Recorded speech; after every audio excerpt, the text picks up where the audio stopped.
Hans Kelsen y la teoría pura del derecho, 1881-1973. Estudiantes: Juan José Gallego Ruiz, Elider Gaviria Santa, María Jimena Valencia. Derecho, cuarto semestre, Grupo 402, Historia del Derecho. Docente: Milena Calderón.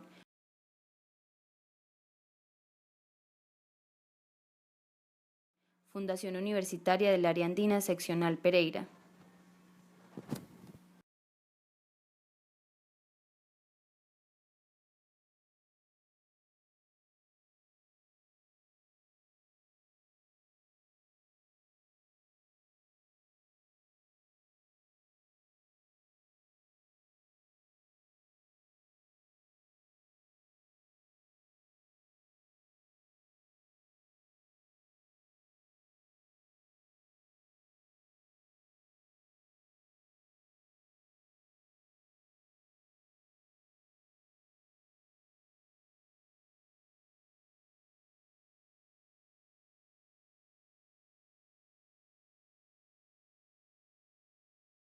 Hans Kelsen, pensador jurídico y político austriaco. Al desmembrarse el antiguo imperio austrohúngaro al final de la Primera Guerra Mundial, Hans Kelsen tomó parte activa en la organización institucional de Austria como uno de los principales redactores de la Constitución sancionada en 1920. En 1929 abandonó su cátedra en la Universidad de Viena para profesar en la de la Colonia, pero el acceso del nazismo al poder lo indujo a trasladarse en 1933 a Ginebra y 3 años más tarde a Praga, donde permaneció hasta 1940, cuando se trasladó a Estados Unidos. Allí enseñó Derecho en las universidades de Harvard y Berkeley. Kelsen, perteneciente a la corriente del formalismo jurídico, sostuvo la teoría del normativismo, según la cual el derecho es un fenómeno autónomo de cualquier hecho o ley positiva. La doctrina de Kelsen, que él llamó teoría pura del derecho, tuvo continuidad en la Escuela de Viena e influyó en la orientación jurídica de muchos países europeos.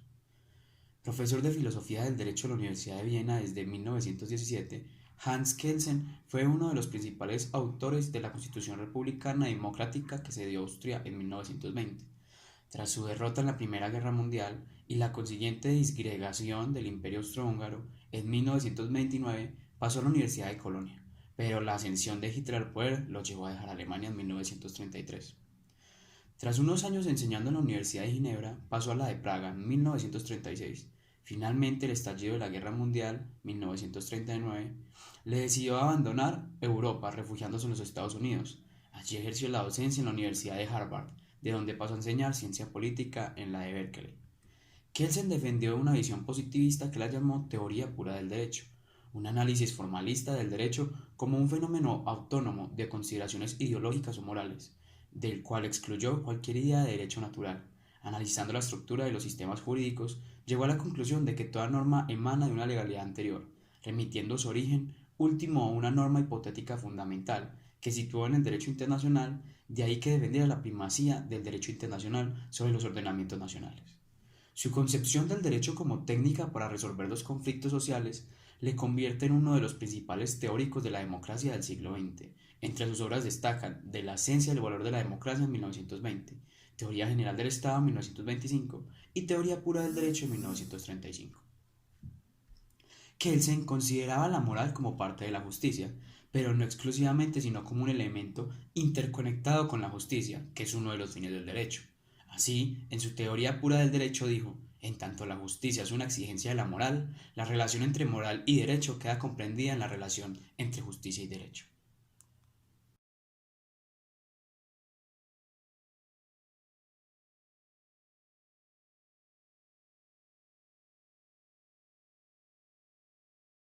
¿Qué es una teoría pura del derecho? La teoría pura del derecho es una teoría del derecho positivo en general y no de un derecho particular. Es una teoría general del derecho y no una interpretación de tal o cual orden jurídico, nacional o internacional.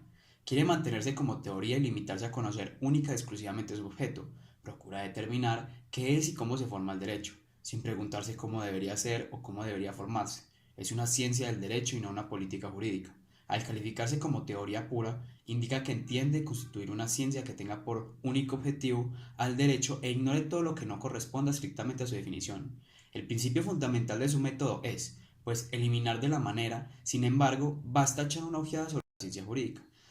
En el curso de los siglos XIX y XX, para comprobar hasta qué punto se ha ignorado tal principio metódico con una falta total de sentido crítico, la ciencia del derecho se ha ocupado de la psicología y la biología, de la moral y la teología. Puede decirse que hoy por hoy no hay dominio científico en el cual el jurista no se considera autorizado a penetrar. Más aún, estima que su prestigio científico se jerarquiza al tomar en un préstamo conocimientos de otras disciplinas. El resultado no puede ser otro que la ruina de la verdadera ciencia jurídica.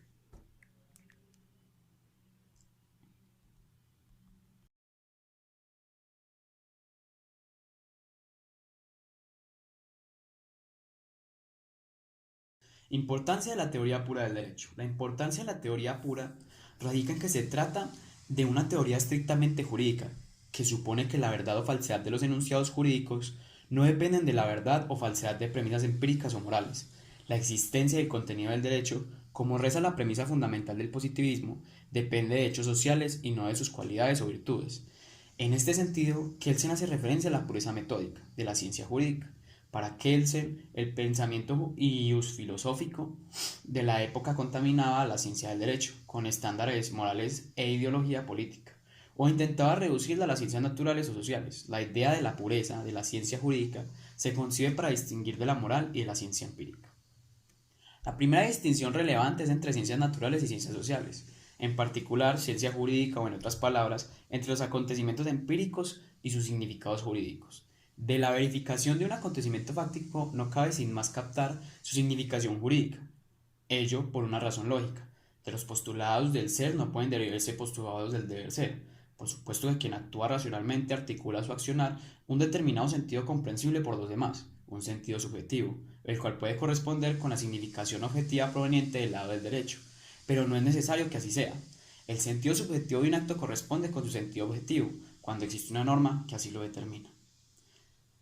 La pureza en la doctrina kelseniana se relaciona con la tesis de la independencia, que de un lado significa la separación entre el ser y el deber ser, en virtud del cual no es posible justificar enunciados normativos mediante enunciados empíricos, y de otro exige que la justificación de los enunciados normativos se refiere únicamente a otros enunciados normativos. El derecho en la teoría pura es un orden normativo, porque lo consigue desde el deber ser objetivo que comportan las normas que lo integran. Una norma es lo que debe ser, es decir, lo que se espera que oriente una determinada conducta. La teoría pura coincide a la norma jurídica como un juicio hipotético que expresa el vínculo específico que se establece entre un hecho condicionante y su consecuencia. Una norma es entonces el sentido de un acto con el cual se ordena o permite, en especial, se autoriza un comportamiento. De aquí que debe también diferenciarse entre el acto de la voluntad, que estatuye una norma, y su validez jurídica. Ello, por ejemplo, distingue el asesinato de la pena de muerte como acontecimientos empíricos. Son iguales, pero su significación jurídica es radicalmente opuesta.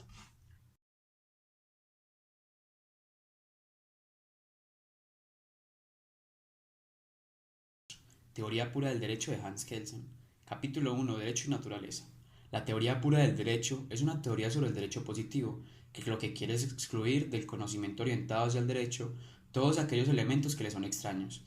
Es por ello que el autor afirma que los acontecimientos fácticos considerados jurídicos tienen dos elementos, el acto perceptible y la significación jurídica, es decir, la significación que ese acontecimiento tiene para el derecho. Este acontecimiento logra su sentido jurídico cuando una norma en su contenido se refiere a él, es decir, cuando el contenido de un suceso fáctico coincide con el contenido de una norma válida. Según Kelsen, el derecho es una ordenación normativa del comportamiento humano, es un sistema de normas que regula el comportamiento. Por lo tanto, considera a una norma como el sentido de un acto con el cual se ordena o permite, en especial se autoriza un comportamiento. Estas normas son producidas por el órgano legislador, pero también pueden ser producidas consuetudinariamente, es decir, cuando la comunidad establece la costumbre como un hecho productor de derecho reconocido por el sistema jurídico. Las normas tienen dos características importantes, la validez y la eficacia. Mediante la validez designamos la existencia específica de una norma, mientras que con la eficacia nos referimos a que la norma sea verdaderamente aplicada y obedecida en los hechos. Aunque una norma jurídica adquiera su validez incluso antes de su eficacia, es decir, antes de ser aplicada y obedecida por los miembros de la sociedad, según el autor, la norma necesita un mínimo de efectividad como condición de su validez, pues cuando una norma permanece sin eficacia durante mucho tiempo deja de ser válida. Es por este motivo que es necesario que el tiempo y el espacio en que se producen los acontecimientos estén determinados en el contenido de la norma, pues la norma siempre vale para un determinado tiempo y espacio. De allí podemos hablar de validez espacial y temporal de la norma. Las normas de un ordenamiento siempre regulan una determinada conducta del hombre y lo hacen de dos maneras: mediante una regulación positiva, cuando se exige a un hombre la acción o omisión de determinada conducta, y a través de una regulación negativa, cuando esa conducta no está prohibida por el orden, pero tampoco está permitida por éste. De esta forma podemos establecer un juicio de valor, pues cuando la conducta fáctica, hecho real existente en el tiempo y en el espacio, es tal como debe ser conforme a una norma objetivamente válida. Nos referimos al valor del objetivo, pero cuando existe la relación de un objeto con un deseo o voluntad dirigido hacia este, estamos hablando del valor subjetivo. Un orden en un sistema de normas cuya unidad se basa en que todas las normas tienen el mismo fundamento de validez, que según el autor lo constituye la forma fundante, de cual se deriva la validez de todas las normas del orden, pues en este presupuesto se encuentra el último fundamento del orden jurídico. Un orden normativo constituye un sistema social debido a que está en relación con otros hombres, pues con sus normas regula el comportamiento humano, y además porque la función de todo sistema social es obtener un determinado comportamiento del hombre sujeto a ese orden. Es por ello que la moral y el derecho son considerados sistemas sociales. En todo sistema social funcionan el principio de retribución, según el cual un determinado comportamiento humano tiene una respuesta que consiste en un premio o una pena, es decir, una sanción. Una determinada conducta solo puede ser considerada jurídicamente ordenada cuando el comportamiento opuesto a ella es la condición de una sanción. Cuando la sanción deba infligirse aún en contra de la voluntad del afectado y en caso de oposición, recurrir a la fuerza física, se dice que la sanción es coactiva. Es por ello que un orden normativo que establece actos de coacción como sanción, reaccionando contra determinada conducta, es considerado un orden coactivo. Existen dos tipos de sanciones: las sanciones trascendentes son las que, según las creencias, los hombres sujetos a ese orden provienen de una instancia sobrehumana, se podría hablar de Dios, y las sanciones socialmente inmanentes, que son aquellas que se producen en la tierra, dentro de la sociedad, y son ejecutadas por los mismos hombres. El derecho es un orden coactivo de la conducta humana, pues establece sanciones cuando la conducta del hombre se opone a lo que establecen las normas. Estas sanciones estatuidas por el orden jurídico son socialmente inmanentes y socialmente organizadas. Y como el orden jurídico es coactivo, él mismo determina las condiciones para que ciertos individuos puedan ejercer la coacción física cuando sea necesaria, protegiendo de esta manera a los individuos sujetos al orden contra el uso de la fuerza por parte de otros individuos, garantizando así la seguridad colectiva.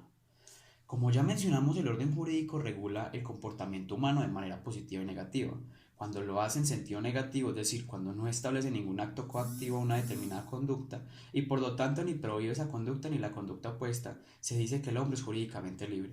Es por ello que, a pesar de que el orden jurídico limita en más o menos la libertad humana a través de sus sanciones, siempre existe un mínimo de libertad, un espacio de la vida del hombre en el cual ningún orden o prohibición interviene. A pesar de que el orden jurídico es coactivo, existen normas que no aparecen necesariamente como sanciones.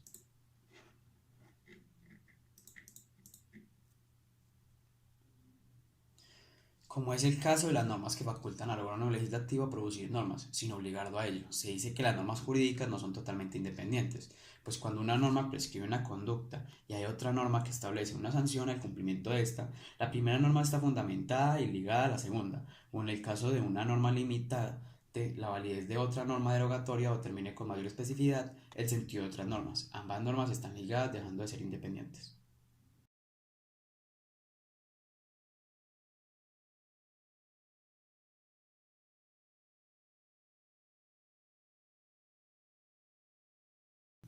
Esta también es llamada la pirámide invertida, aunque en este momento se representa de manera derecha.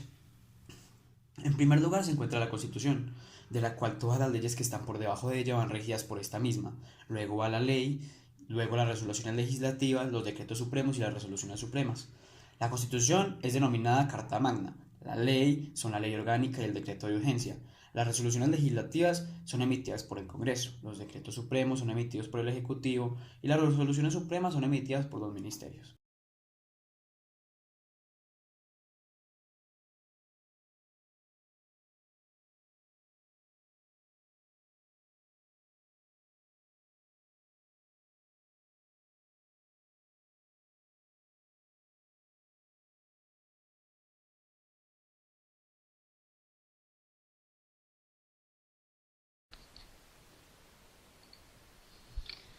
La teoría pura de Hans Kelsen. Resumen. Hans Kelsen nació en Praga 11 de octubre de 1881. Fue un jurista, juez y filósofo austriaco de origen judío. Su objetivo era elevar la ciencia del derecho al nivel de una auténtica ciencia, de una ciencia del espíritu. Su gran obra es la teoría pura del derecho, que Kelsen desarrollaría a lo largo de su vida. Tiene un carácter fundamentalmente polémico, pues en ella se pasa a revista crítica las principales contribuciones de la teoría del derecho del Estado. Kelsen defendió una visión positivista, que es un análisis formalista del derecho como un fenómeno autónomo de consideraciones ideológicas o morales, del cual excluyó cualquier idea de derecho natural. Analizando la estructura de los sistemas jurídicos, llegó a la conclusión de que toda norma emana de una legalidad anterior, remitiendo su origen último a una norma hipotética fundamental que se sitúa en el derecho internacional. Según Kelsen, el derecho es una ordenación normativa del comportamiento humano, es un sistema de normas que regulan el comportamiento humano. Con la palabra norma se alude a que algo deba o no deba producirse, que un hombre debe comportarse de determinada manera. Aquel que ordena autoriza quiere, aquel que recibe la orden o al que se da el permiso o la autorización debe. Norma es el sentido de un acto con el cual se ordena o permite, se autoriza un comportamiento. La norma es un deber, el acto de voluntad, cuyo sentido constituye es un ser. Las normas tienen dos características importantes, que es la validez y la eficacia. Mediante la validez designamos la existencia específica de una norma, mientras que con la eficacia nos referimos a que la norma sea verdaderamente aplicada y obedecida en los hechos. La norma puede valer aun cuando el acto de voluntad haya dejado de existir. Su eficacia es el hecho real de que ella sea aplicada y obedecida en los hechos, de que se produzca una conducta humana correspondiente a la norma. Una norma jurídica es considerada objetivamente válida cuando el comportamiento humano que regula se le adecúa en los hechos. Un mínimo de la llamada efectividad es una condición de su validez. Una norma jurídica adquiere validez antes de ser eficaz, antes de ser obedecida y aplicada. Una norma jurídica deja de ser considerada como válida cuando permanece sin eficacia duraderamente. La eficacia debe aparecer en la imposición de la norma jurídica para que no pierda su validez. La conducta que corresponde a la norma tiene un valor positivo. La conducta que contradice la norma tiene un valor negativo. Solo un hecho real puede ser enjuiciado como valioso o desvalioso. Puede tener un valor positivo o negativo. Las normas establecidas por los hombres constituyen valores relativos. Una norma es válida o no válida. Las normas de un orden jurídico regulan conducta humana. El orden jurídico es un sistema social y regula positivamente la conducta de un hombre cuando se refiere inmediata o inmediatamente a otro hombre. Es el comportamiento recíproco de los hombres lo que configura el objeto de esa regulación. La autoridad jurídica exige una determinada conducta humana porque la considera valiosa para la comunidad jurídica de los hombres. La relación en que el comportamiento de un hombre frente a otro o varios hombres se encuentra puede ser una relación inmediata, una relación mediata. Premio y pena pueden comprenderse conjuntamente bajo el concepto de sanción. La conducta obligatoria no es la conducta debida es la sanción. Que una conducta sea obligatoria significa que el opuesto de esa conducta es condición de que la sanción sea debida. El cumplimiento de la sanción es obligatorio. Bajo cierto orden jurídico puede darse una situación en que una determinada conducta humana y la conducta contraria tienen como consecuencia una sanción. Ambas normas pueden tener validez paralelamente ser aplicadas, puesto que no se contradicen. Un ordenamiento puede otorgar un premio a una conducta, solo cuando la misma no está motivada por el deseo de obtener el premio.